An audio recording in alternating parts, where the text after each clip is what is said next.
ಎಲ್ಲರಿಗೂ ನಮಸ್ಕಾರ. ಜೀವನದ ನೀತಿ ಸೂತ್ರಗಳನ್ನು ತಿಳ್ಕೊಳ್ಳೋಣ.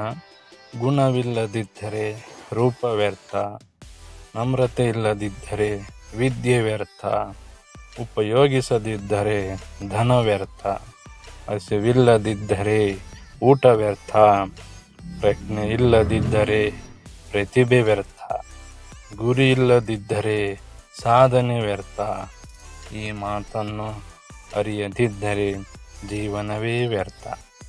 ಕ್ರೋಧ ಬುದ್ಧಿಯನ್ನು ತಿನ್ನುತ್ತದೆ, ಅಹಂಕಾರ ಜ್ಞಾನವನ್ನು ತಿನ್ನುತ್ತದೆ, ಪ್ರಾಯಶ್ಚಿತ ಪಾಪವನ್ನು ತಿನ್ನುತ್ತದೆ, ಮೋಹ ಮರ್ಯಾದೆಯನ್ನು ತಿನ್ನುತ್ತದೆ, ಲಂಚ ಗೌರವವನ್ನು ತಿನ್ನುತ್ತದೆ, ಚಿಂತೆ ಆರೋಗ್ಯವನ್ನು ತಿನ್ನುತ್ತದೆ.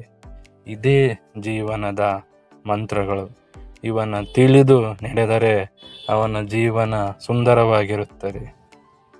ನಮ್ಮ ಗುರು ರಾಯರಿದ್ದಾರೆ, ರಾಯರಿದ್ದಾರೆ, ರಾಯರಿದ್ದಾರೆ.